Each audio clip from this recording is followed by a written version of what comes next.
Today, we have an internationally renowned and celebrated legal luminary, eminent criminal lawyer and lawmaker, Mr. Majeed Memon with us. Mr. Memon was a member of Parliament till April 2020. As such, Mr. Memon was a member of the Parliamentary Committee on Law and Justice for 5 years. Mr. Memon needs no formal introduction in the corridors of law. He's universally acclaimed for his extraordinary oratory skills, in-depth knowledge of criminal law, and for his passion for justice. He has been recognized as one of India's top 10 criminal lawyers by the Times of India, and also features in the book on 100 most influential lawyers by LexisNexis.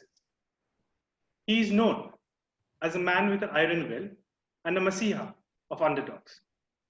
He is also widely recognized as a stalwart champion of human rights and liberty, with an extraordinary skill set and commitment to match. He had the honor of being a disciple of late Justice Krishna Iyer, who treated him as his son. Today's topic for discussion is personal liberty and Article 21 of the Constitution of India, which is particularly important in today's lockdown situation, as we are all anxious for restoration of our own liberties. And when we resume, we shall have a better understanding of the plight of our clients. Without taking further time, please allow me to introduce my co-presenter, Mr. Parvez Memon, Senior Partner, MZM Legal, an illustrious and senior practitioner in his own right, who not only leads our white-collar crime and investigations practice, but also was a part of Mr. Majeed Memon's chamber for over 15 years. Over to you, Parvez. Thank you very much, Abhishek. Good evening, ladies and gentlemen. I welcome you all for this MZM Legal webinar. Today, as we know, we have Mr. Majeed Memon with us, with whom I had the privilege to work for around 15 years of my career. I had learned all of my advocacy skills from Mr. Memon whilst following him from the north corner to the south corner of India. Sir, without taking much of time, may I ask you to open up on your views on Article 21 and the value of personal liberty as enshrined in the Constitution of India? Thank you very much, Abhishek Gupta, and also Parvez Memon for speaking high about me. And welcome to the people who have joined us. And I must also record my thanks to the MZM Legal for organizing this webinar. And I wish and hope that we would be in a position to acquire some knowledge by exchange of our views on important subjects of criminal law. Because see, in the Constitution of India, Article 21, as you referred to, stands at the apex. The most valuable, rather an invaluable guarantee to the citizen of India or to every person in India is under Article 21, because Article 21 assures every person of life and personal liberty. The article, as you read it academically in the statute, in the Constitution, it only says that no person shall be deprived of his right and personal liberty except by due process of law. It's a very brief article. But I think everything is said in this, within this. And what does this Article 21 contain? When it talks about life, it means it talks about everything connected with life. And therefore, even if under Part 3 of the Constitution of India, we have a series of fundamental rights assured to the citizens of India, to the people dwelling in India, yet, you see, right to life stands paramount above everything else. Because I have been saying this even in the past, that it is the life, which has to survive, which has to exist. If there is life, there can be happiness. If there is life, there can be progress. If there is life, there can be dignity. If there is life, there can be money, there can be luxury, everything. So all things around are connected with life. So right to life. A person must be permitted to live his life, and the state is duty bound to protect that person as far as his life is concerned. This is what is the message conveyed by Article 21. Now, for listeners and my viewers here, I must say that right to life has been over the past half a century or even more than that, since the Constitution came into effect in 1950. Series of judgments, one after the other, have dealt with the concept of life, right to life. What does right to life mean? And today in 2020, as the Constitution has developed, as the law has evolved, law has developed, we find that right to life includes right to live happily, right to live with a sense of dignity, right to live fearlessly.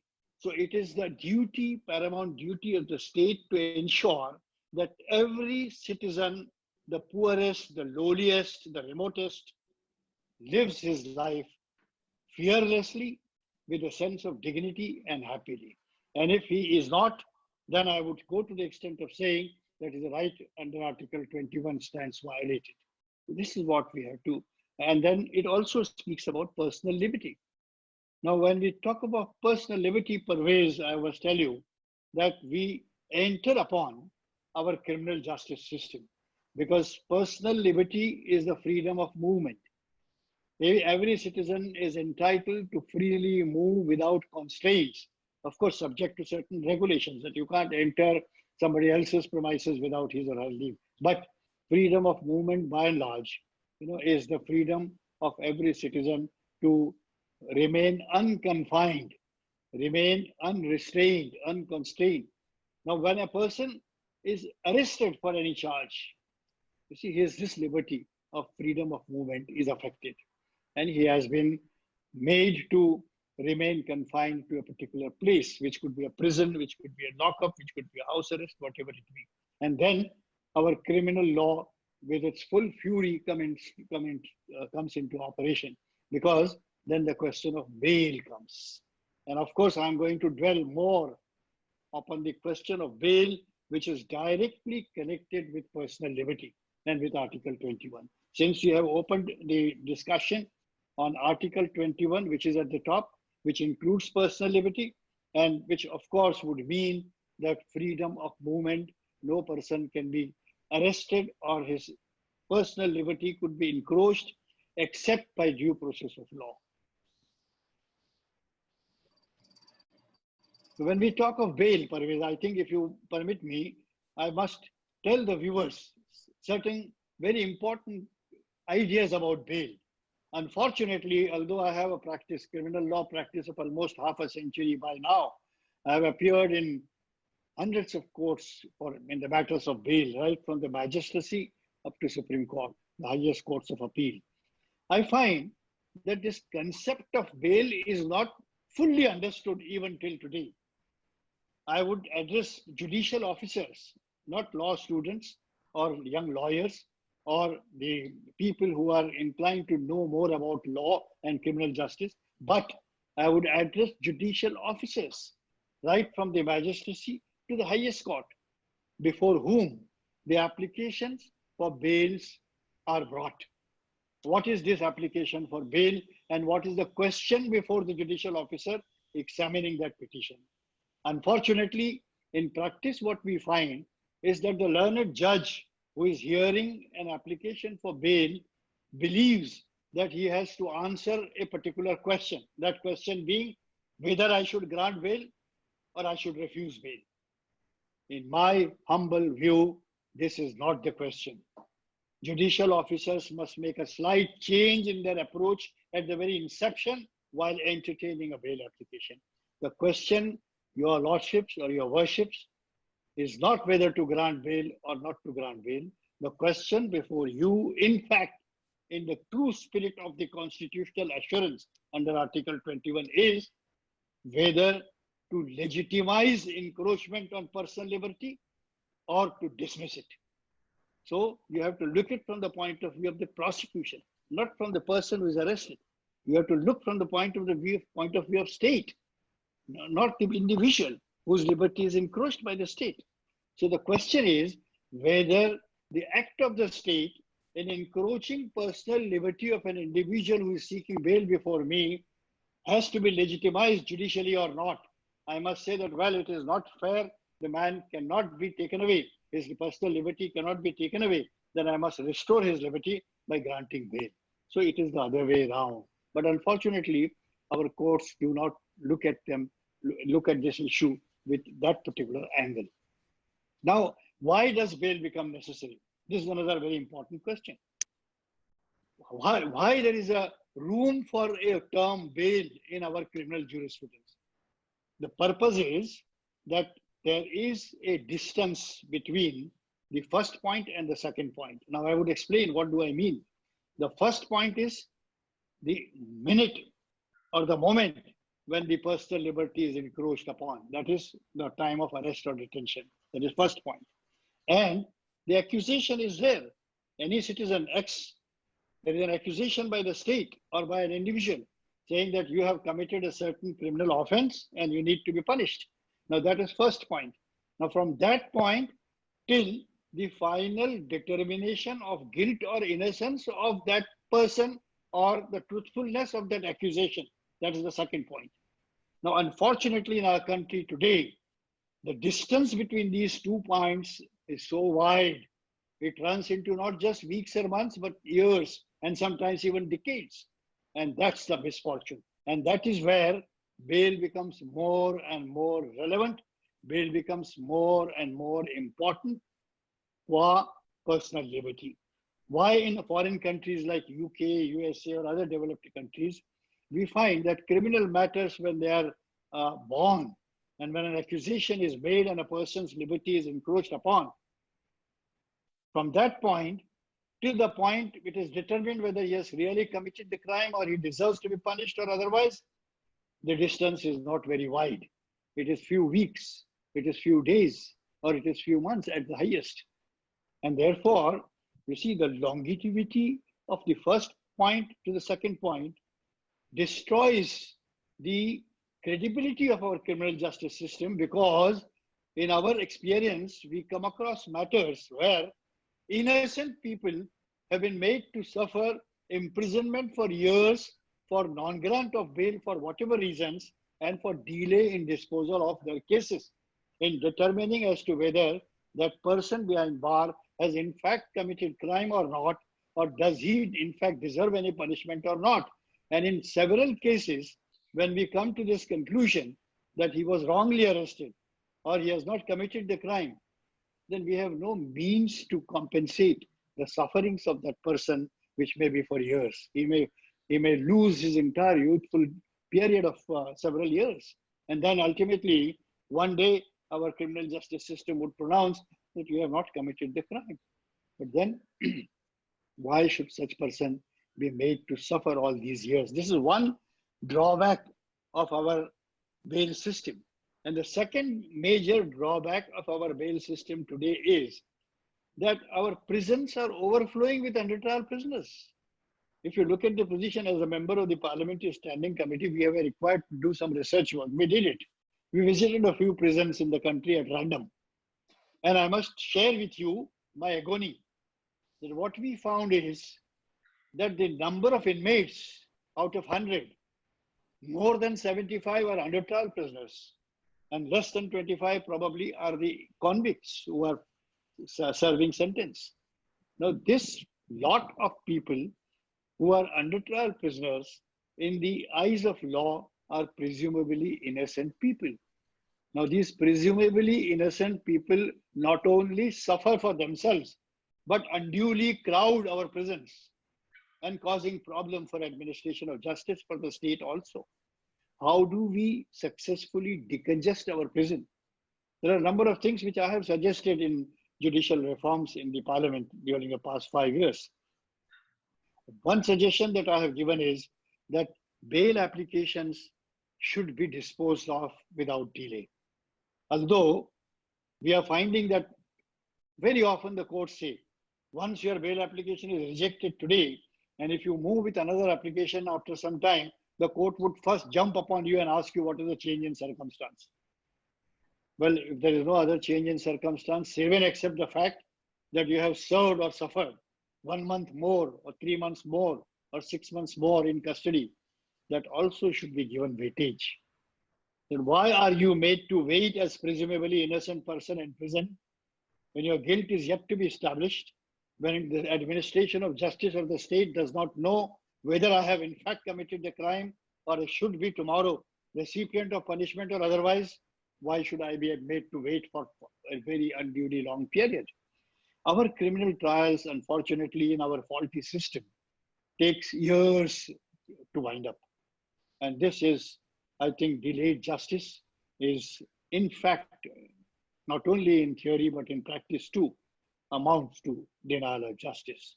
So bail, therefore, becomes an extremely important question.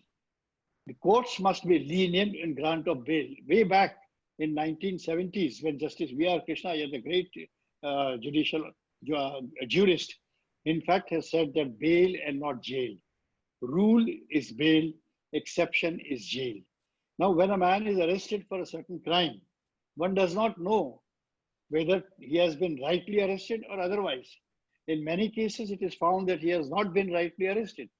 Either it's a genuine mistake on the part of the investigating agency, or it's a willful vindictive act, or it is for some other extra legal consideration that a man is arrested. Many times this happens. We have experienced this. And when it is ultimately found that the man has not committed the crime, we curse ourselves, our system, that look here, we made this man remain behind bars, suffer stigma, social, family, society, personal, everything, financial loss, psychological damage, bodily pain, so many things which follow as a result of confinement behind bars. You will lose your reputation also. So therefore, when bail has to be granted as a rule and bail has to be negated as an exception. Well, thank you very much on your educating us on the principles and laws of bail. Having heard from you on the laws of bail, at the same time, we are often overlooking the perspective of prosecution in the law of bail. When the court is considering an application for bail, what is it that the court has to consider in favor of prosecution while negating or rejecting a bail application, say, when we are faced with questions like whether there is a likelihood of tampering with witness or whether he is likely to flee abroad or something like that. We have seen in the recent past that many people have flown from the countries, and hence the legislature was, it was necessary to bring in legislations like Fugitive Offenders Act into being. So in such cases, if we have to have a balance in society in view of prosecution as well as an individual's liberty, what are your views on balancing such an act? Well, Parvez, this is an excellent question. I must appreciate that you have, in fact, talked about justice as a whole, not on one side. And my earlier, whatever comments I have made must not sway a judicial officer unduly on the side of an individual's personal liberty, because you have to strike a balance.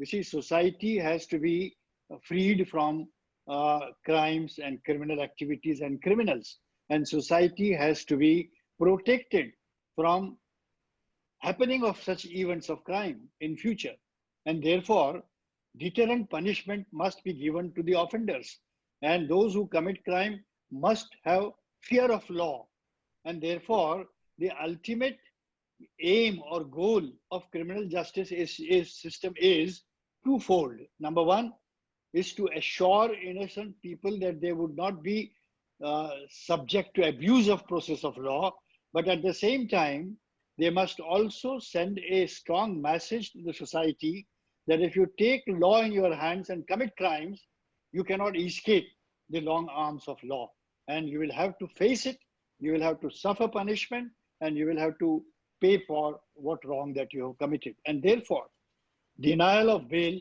in appropriate cases is also an important judicial duty of a judicial officer. But then he should know where is the line to be drawn. Now, remember first thing, it is for both, it is for all the 3 or 4 parties. Which are the 4 parties I'm addressing?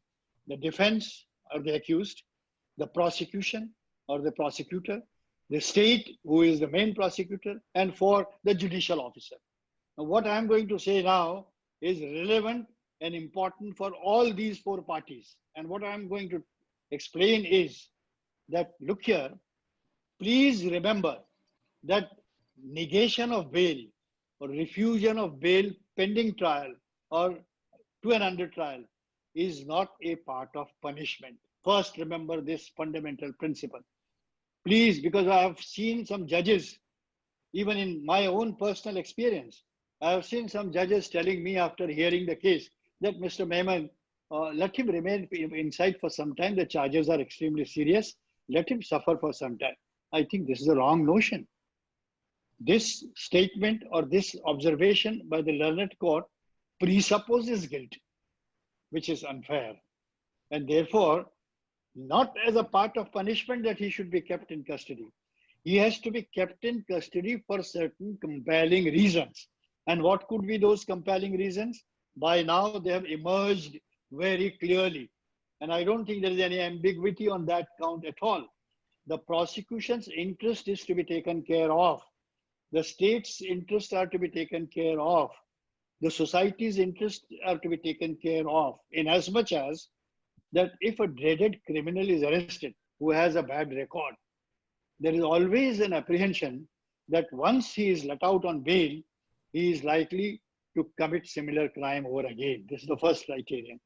So if a person has antecedents and he has tendency of committing or repeating crimes, or that previous dealing with that man with judicial system has not taught him a lesson to abstain from repeating the same crime, in that case, that would be the first consideration, that if I release him as a judicial officer, he would become a menace to the society, would commit similar offense. And I have sufficient satisfactory belief or evidence, a perception that if I release him, he would repeat the offense. So I would be justified in denying bail to him. This is the first part. But this belief of he's likely to commit crime must not be illusory. It's not be because the prosecutor is saying or the state is shouting at the top of its voice. As a judicial officer, I should be convinced that yes, I believe as a human being, as a person, a part of society myself, that if I let him get out during pendency of the trial, he would become a nuisance to the society. He would abuse his bail because he has that record. This is the first part. Second part, the apprehension on the part of the prosecution in certain matters where investigation is very delicately to proceed, where the prosecution can justifiably convince a judicial officer that but for confinement of this man, there would be hindrance in collecting evidence. We would not be successfully able to do justice to the matter by reaching the bottom of the truth in the line of investigation, and we would be hampered in case this man is moving around. And therefore, the second ground that this person's liberty, if he is left out of prison, he would conduct himself in such a matter directly or indirectly, whereby he would prejudice the interest of prosecution in process of collecting evidence. This again should not be illusory, because time and again we have seen the prosecutors and the state come forward with this kind of accusation that, sir, if this man is released, our investigation would suffer. The judge has to find out what is the genuineness or to what extent this particular argument has basis.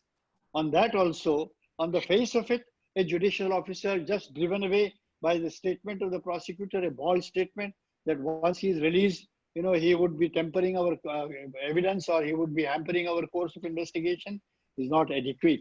The learned judge must have some substance, some material, some evidence to agree with this proposition, and this could be the second reason for negation of bail. Similarly, the third important ground could justifiably be for negation of bail, in all fairness, would be the fear of abscondence. The man may make himself scarce. The accusations are so serious. The entailed punishment would be so severe that the man in his mind would start thinking how he can jump bail, how he can evade process of law, how he can avoid his trial and following punishment. Now, this is another chapter where the learned judge has to satisfy himself again if the prosecution alleges that this man is likely to abscond, merely on the unsubstantiated apprehension of the prosecutor or the prosecution or the state would not suffice. The learned judge will have to find out as to whether there is any element of truth, there is any substance in this proposition that if I release this man, restore to him his personal liberty, which he is entitled to under Article 21, the justice would suffer because this man would run away or this man would do something else like threatening witnesses or something like that. Then in that event, I may most reluctantly decline to grant bail to him. And again, I say that as a judge, I would fall in that exception of negating bail and not in the rule of granting bail. So having heard that, I have also heard you arguing in courts that even in such circumstances, such apprehension of prosecution can be taken care of by putting a person to certain conditions, like depositing his passport or reporting to the police station every week, or not to tamper with the witnesses. And even if such incidents is reported, then his bail is liable to be cancelled. Well, we have seen in umpteen number of cases such conditions have been imposed. And yet, you see, if I speak from the prosecution or the state side, I must confess that yet the accused have fled, or yet the accused have tempered evidence, yet the accused have done something for which he was forewarned or he was prevented from doing so. And for this, I would attribute it to the corruptibility of our functioning of the executive. You see, we have come across cases where some big people, in spite of the fact that their passports are deposited, in spite of the fact that there are red corner notices given at the airport, yet they have walked through immigration, yet they have crossed through customs and have made themselves scarce, going out of the Indian territory. This has happened in the past 15, 20 years. We have seen in mega crimes. There is that, the fault lies not with the judicial orders. The fault lies not with the inadequacy or ineffectiveness of the criminal judicial system. The fault lies with the working of the executive, the policemen, the custom officers, the income tax officers, the immigration officers, the state. The fault would lie at the door of the state. How is it that if a person has been warned by the court not to go to a particular area whilst on bail, yet he is found there? Because he has no fear. And why he has no fear? Because he may manage with local policemen. He may corrupt certain officials. In hand in gloves with some people, he would say, then please ignore my presence where I am forbidden to move or be found. Or managing with the authorities and slipping away of the country. This is nothing but reflection of dishonesty or corruption in the working of our system, not judicial orders or not the forceful argument for grant of bail. Remember, now these results, which are indeed very deplorable, I also feel sorry that casualty becomes truth and justice, that the man is not available to receive justice. The victims, are denied of justice. The society is denied of justice because the man is not there to receive punishment. Why is he not there to receive punishment? Not because of the order of the judge. The judge has taken care to grant him bail where law permitted. Our judicial principles, our criminal jurisprudence allowed the learned judge to grant bail to him. But his misuse of bail is more because of corruptibility in the society, failure of our state's officials, the agents of the state, to ensure that the fear of the order of the court is always in the mind of the accused who is on bail, and that he would not think of breaching any of the conditions, which unfortunately is not happening. So we have to turn to the system rather than reprimanding the judge for being liberal to grant bail. This is what is very important. Sir, in your prolonged career of about 50 years, can you share any specific case or a challenging matter where you had fiercely argued for bail of somebody who was otherwise undeserving of getting bail and you got him out on bail? And in what circumstances, or what was your argument before the court in such a matter? Well, I think it's going to consume a lot of time because I have such vast experience and cases. But I would to single out one. I would recall a very widely publicized matter. It had created havoc in the sense in Mumbai. And I would just tell you that one CRPF Jawan on duty at International Airport was in service, harassed by his superior officer, some deputy commissioner of police on the airport. I would not name that man because it is not proper for me. But then this CRPF Jawan, which we later came to know as we handled the case, we came to know, we were instructed by his mother, he was unduly tortured by his boss for reasons very difficult to appreciate. This accused, who killed his DCP in presence of wide range of people, tourists, foreigners, staff, his superiors. There was a movement of people around at the international airport, within the airport premises. This man used his service revolver and in a cold blood shot down his DCP, where they are not able to raise their head and talk to out of respect. But you can imagine the other extreme, that this young fellow, he was in his early 20s, mustered courage, and I don't know how he was taken, overpowered by some evil force within himself, his mind, his thinking, his conscience.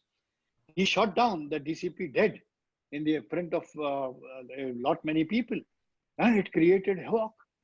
He was dead. He fell dead. DCP fell dead. His immediate superior. Now, naturally, he was arrested. The FIR was registered. There was a lot of media noise throughout the country. People were shouting about the security to high-ranking police officers, even at like such sensitive place like International Airport. So it indeed created, lot of repercussions in the society, in media. The man came to me, the man's mother came to me and said, "Sir, he is arrested and this is the charge and this is the position." I wanted to know honestly as to why did he shoot his DCP.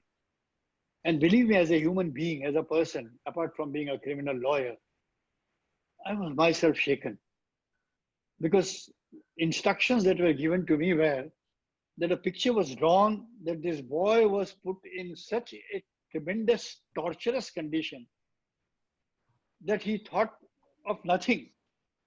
He did not bother about results. He did not realize as to what he is doing is a sin, or what he is doing is a mega crime, or what he is doing should never be done. I think ignoring all this, his trigger was on and then he shot down his DCP. But the background was that he had sought leave from this DCP, the victim, for about 3 weeks or so.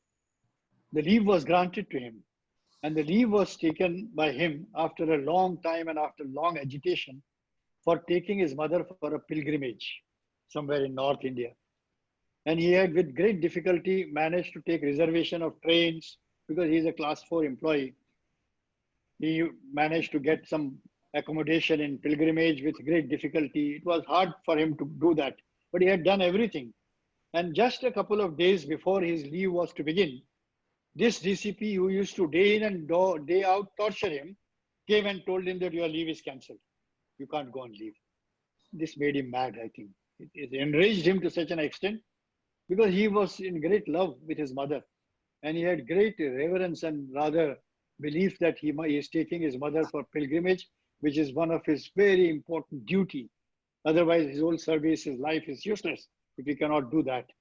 So he was so disturbed probably that he forgot as to what is he doing. And in total blindness, probably he committed that crime. It is very difficult for anybody to accept this, even to me, but I partly accepted it.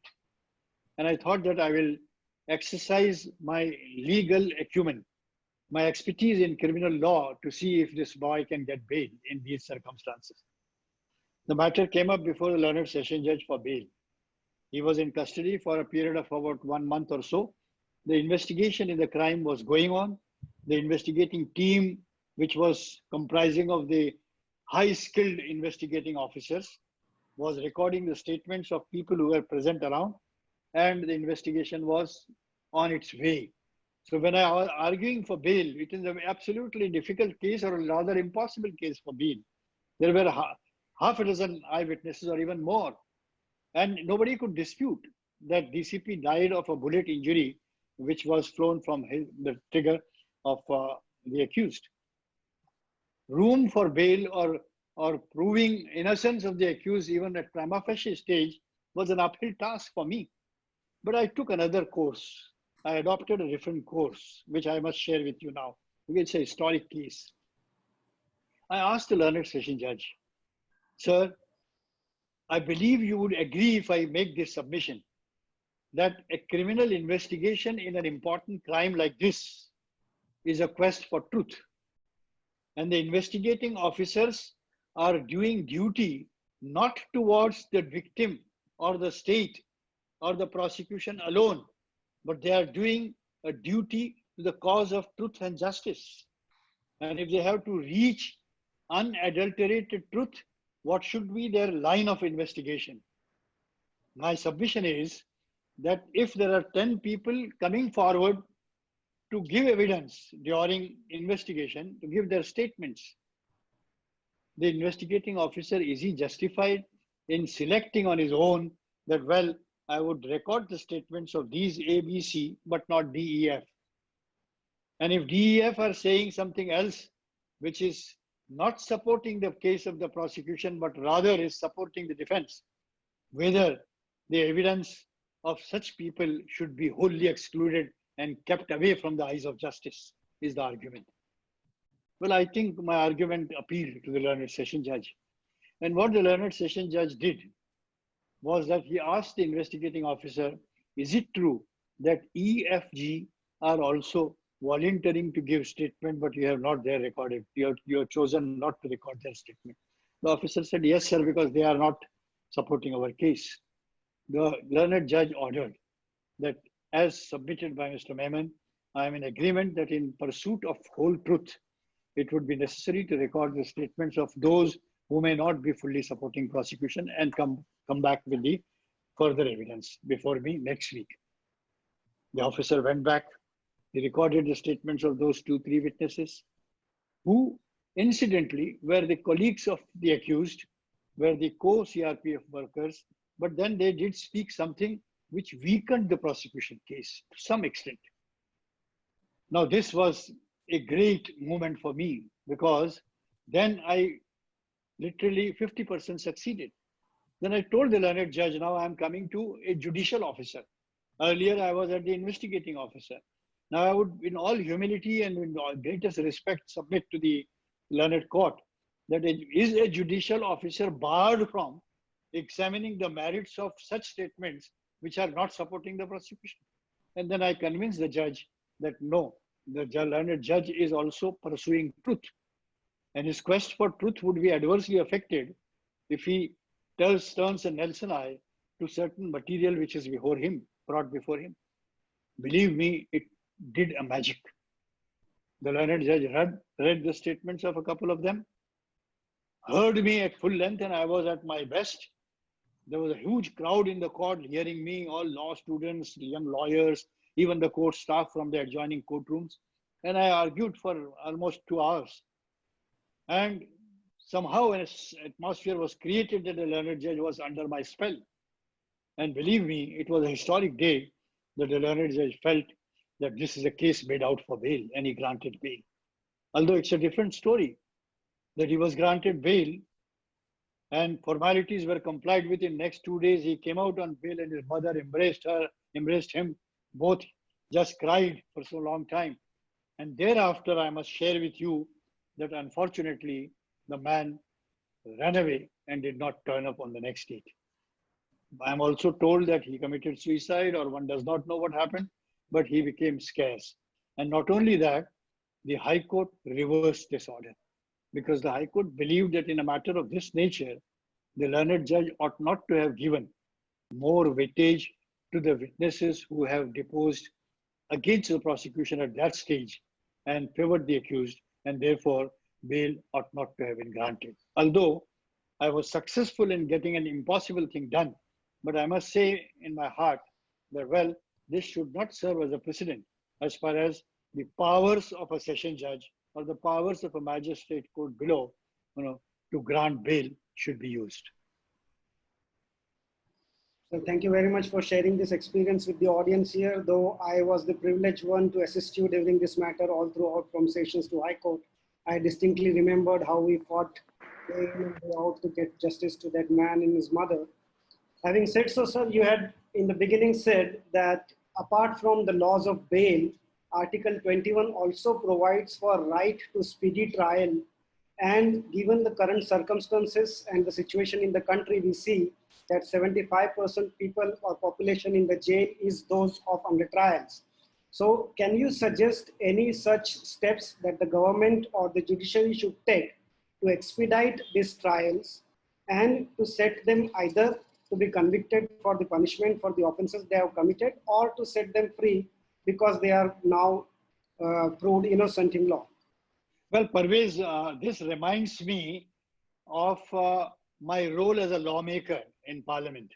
And I, fortunately, was a member of the Parliamentary Standing Committee on Personnel, Public Grievances and Law and Justice for almost 5 years out of my 6 years term, because I was being repeated in that committee, which has got 2 years life. I have served there for 5 years. I have also served in the Consultative Committee for Ministry of Law and Justice. So I had great occasion in sharing my views, which I have shared with you now, with other learned members of the committee, and also the parliamentarians and the Minister of Law and Justice. And there, on a couple of occasions, I did speak at length on what you are asking me today. Constitutional mandate is that every citizen of India is entitled to speedy and inexpensive justice, both speedy justice as well as inexpensive justice. And I have boldly commented, it's a matter of record in the proceedings of Rajya Sabha. You would find it if you take pains in taking it out.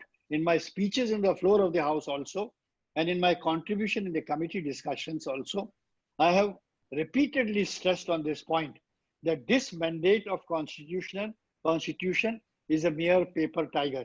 We do not experience in our country a majority of justice seekers getting inexpensive and speedy justice, because justice costs a lot. If you are not able to hire a good lawyer who would ask a good fees, you would not be able to get justice. You would not be able to put forward your case effectively, and consequently, you may suffer. And again, we have got a free legal aid. What is this free legal aid? It's a absolute thing which is on paper, and practice it is not there. I have spoken a lot on legal aid, because there is hardly any legal aid.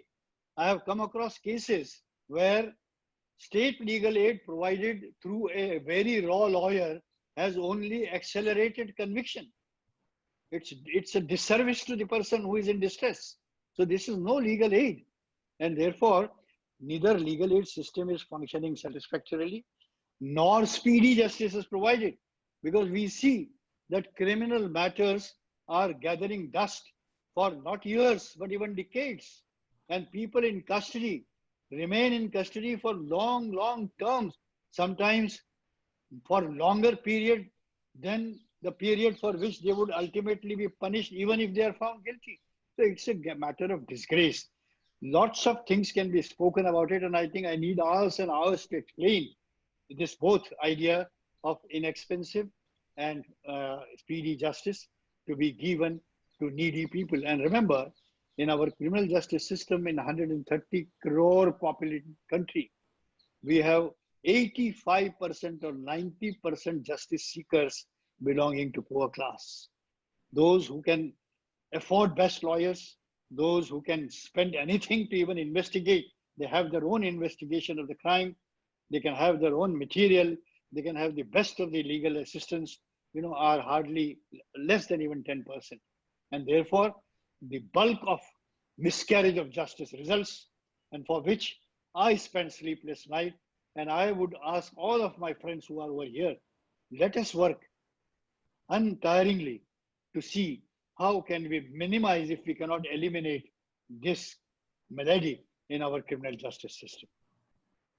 Sir, isn't it on the government to appoint more judges, as in to the ratio of 130 crore population? If the judiciary is equipped with less number of judges and the backlog is too much for the judges to complete and come forth, we in our experience are seeing that now the trials of the year 1995, 97, 98 or 2000 are going on in the cases. So is it not for the government to appoint more judges in proportionate or ratio to the population of the country? Yeah, I think, Parvez, you will find this, what you are asking for, in the records of proceedings in Rajya Sabha and my speeches. I have said it more than once. You see, the unfortunate part of our country is that how many judges we have per Indian population. The ratio is very poor in comparison to developed countries. Now, hours of working, judicial hours must be increased. I have suggested that, well, if the judges are working in the court for 5 hours, let them work for 7 hours or 8 hours. Days of working up to 365 also should be now more. Why should they work only for 250 days? Why should they not work for 300 out of 365 days? Next, why should we not have think of idea of having shifts in the court, morning shift and second shift, and we can work till late night? Why we should not have more judges? Because when we talk of more judges, we talk of deficiency in funds. We talk of in non-availability of premises and court buildings and etc. etc. So in all, we have to look into all possible angles whereby judicial hours can increase. And more importantly, which I am stressing and I would stress again by this occasion, I would say that criminal trials or custody matters in particular must proceed without break. No criminal trial where an under trial is in prison without bail, his trial should not be adjourned for any day. It must go on day to day in fast track courts, so that one who is waiting for justice inside prison must not be made too long to wait till his assertion of his guilt or otherwise. So these are all methods by which we can help speedy justice to be delivered in the country and try to cure this malady, at least to some extent. Sir, having heard you extensively on the importance of personal liberty and the expansion of the definition of personal liberty by the Honorable Supreme Court in various judgments, my last 2 questions to you in view of the subject matter today about bail is that in the current situation where the courts are not functioning practically, they are only taking urgent matters and that through video conferencing. In such a situation of COVID-19 and coronavirus prevalent, what do you suggest could be the best idea for lawyers to secure bail for their clients, more so when the Supreme Court has said that in the given circumstances, the jails should be less crowded and people should be allowed to let go on at least interim bail? Well, see, now this reminds me that I have recently said in Parliament a few months ago, and I think I must just repeat it because there is less time, that bail applications must not be kept pending for a long time. Bail applications, particularly majority of bail applications which do not deal with offenses punishable with death or imprisonment for life, exclude them. The rest of the crimes, rest of the bail applications must be disposed of in 2 weeks from the date of filing of the bail application. That's very important. And if bail applications cannot be heard and disposed of within, say, 2 weeks' time, which is provided by statute, then interim bail should be granted to the bail seeker, and then let its time it may take, and ultimately bail may be granted or rejected. This is one part of it. Now, second part about this coronavirus or what you have asked me is very relevant today. This reminds me of that great phrase about justice. Remember, this is for judges, and I would, if my voice can be heard by the Honorable Chief Justice of India, Justice Bobde, justice never sleeps. Justice is on job 24/7. There is no constraint of time, day, night, Sunday, holiday, or anything for justice. The doors of justice are expected to remain open like doors of a temple, 24 hours, any point of time.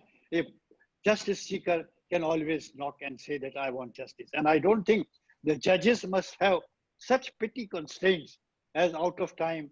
This is not the hour when I'm working. This is not the time for you to make submission. If emergency requires, I have my own experience. In past, let me tell you that I have stopped a judge walking on the footpath and told him that, sir, look here, I cannot wait till you reach your house or your court. Please pass an order on this. And he has obliged. This is an example. The justice has to be delivered, and if it is not delivered at a particular point of time, it is likely to turn into injustice or miscarriage of justice. And therefore, now in this COVID problem we are facing, it is sad to find that people are pleading for justice because what is happening to them, if grave injustice is inflicted, notwithstanding existence of coronavirus, then justice also has to be given to him at that point of time.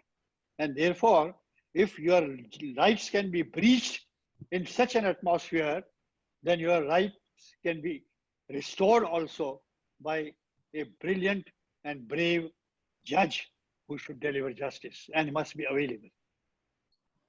Sir, thank you very much for enlightening us on this subject of bail and personal liberty. Now I would open the floor for questions, and may I request our senior partner of MZM Legal, Wasim Pangarkar, to read out the most relevant questions on the subject matter to Mr. Memon so that he can answer the audience in a limited span of time. Hi, good evening, sir. Yes, this is an absolute pleasure to hear you. And, we have been listening this all this while for last 8 to 10 years. And I think there are many people who have raised multiple questions, but due to short of time, we have selected some questions, and I would like you to answer those questions if possible. The most relevant, sir, what we see on the day-to-day basis is whether media trials affects the personal liberty of a person. What would you like to say on this? Well, Wasim, first, I welcome you personally, individually, and I must tell those who are hearing us that even I had occasion to take assistance from Wasim, who is here for a few years in the past. And therefore, he has had the occasion of hearing me in flesh and blood in the courts for the last few years. So to that extent, of course, I must say that our association is useful. Now, your question is indeed very important today, because what is happening, unfortunately, and a great disservice to the cause of administration of justice, that there is something which can be called as media trial. You see, sensitivity and that rat race of growth in TRP, you see, takes media beyond even Lakshman Rekha, and then they just go on even pronouncing guilt and judgments too early, even before the investigation winds up, humiliating a person who is accused of certain crime most unfairly, unjustifiably, deciding and having some kind of debates with people who are not well acquainted with law, and then trying to blow up their opinions or their points of view to the disadvantage of not only the person who is involved in the crime, but to disservice to the cause of justice. And I'm afraid that these predictions, these premonitions, or these conception of the idea of guilt or commission of crime by media people who are not qualified, you see, is absolutely unwanted. It must be stopped. The only thing is that when we raise our voice against this kind of happening, we are told that media is the fourth pillar of democracy and we want to give them a free hand, but not free hand at the cause of miscarriage of justice. Thank you very much, sir. The next question is, so what is your take on the constitutional validity of death penalty, and does it breaches the fundamental right under Article 20? No, see, as a human rights activist and as a close student of Justice V.R. Krishna here, I had great benefit of being in his association for more than a decade since he relinquished his office. I was very close intimate, so I've learned a lot from him. I am the opponent of death penalty. I've always stood saying that death penalty must be removed from the statute in a modern world. But let me tell you one thing. Why am I opposing death penalty? The fundamental reason for my opposing death penalty is that the execution of death penalty renders the system helpless in as much as it is irretrievable. In our country, there are umpteen number of cases, I can enumerate them, where justice has manifested itself much later after the people are hanged. And if suppose in a case where our justice system has held XYZ as guilty for a offense of death and then hanged him, and later we find that the evidence has unmistakably pointed out that that person had not committed the crime, how can we undo the damage? We have to curse ourselves. Since it is irretrievable, it has to go away from statute books, more so when truth takes time in our country to manifest itself. And sometimes it is so much delayed that it is even beyond execution or suffering of the person who is held guilty. This is the fundamental reason why death penalty must go. Okay.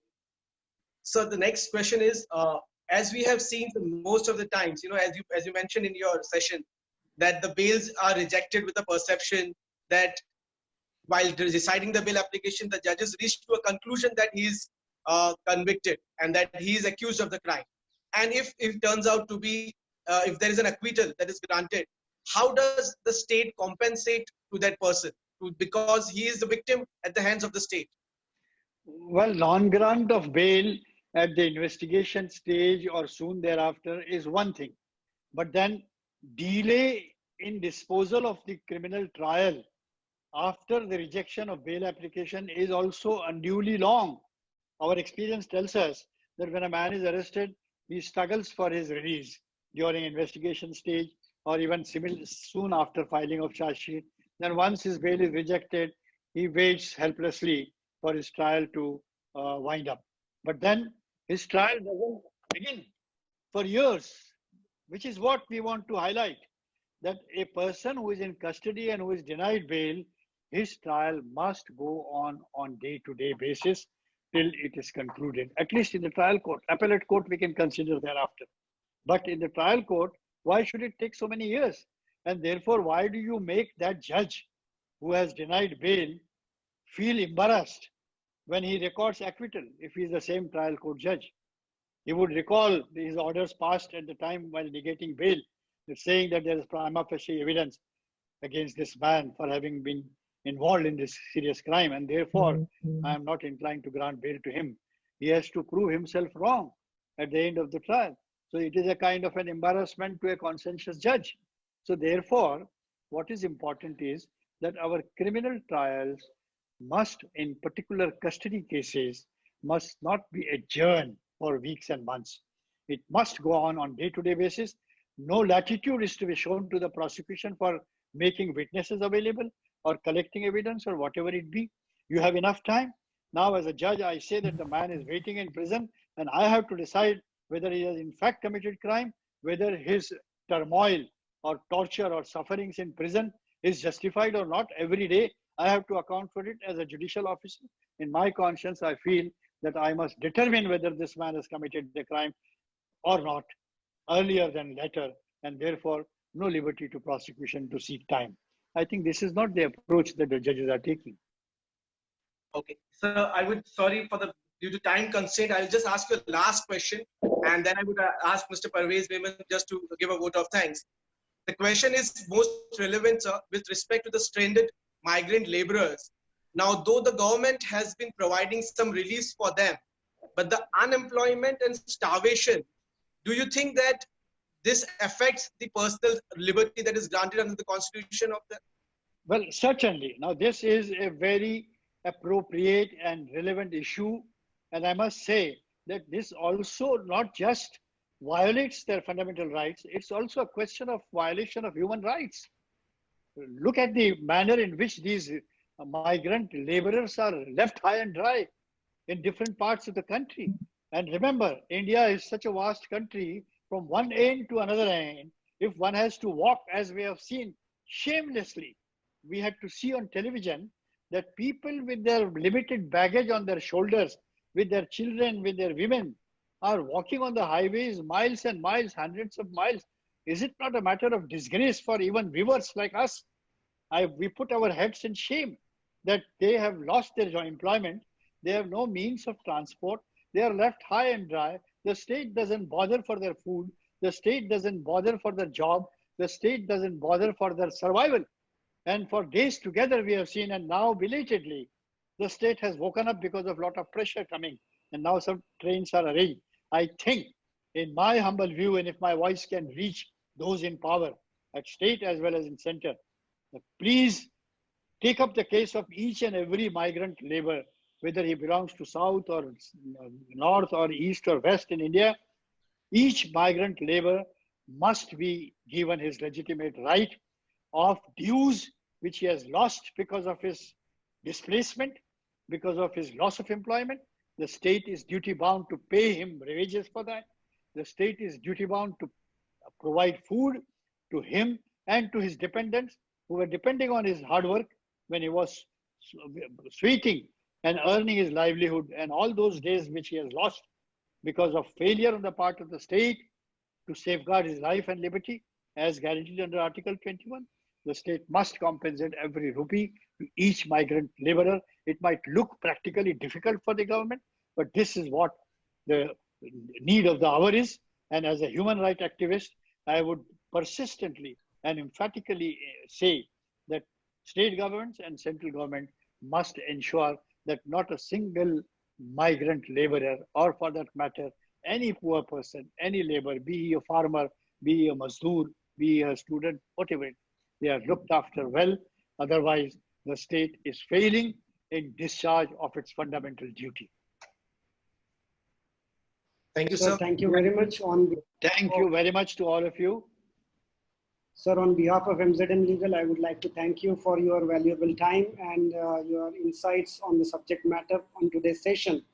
I believe you yourself are an encyclopedia on criminal law, and it would take much more time for us to learn on each and every subject and answer each and every question of the viewers here.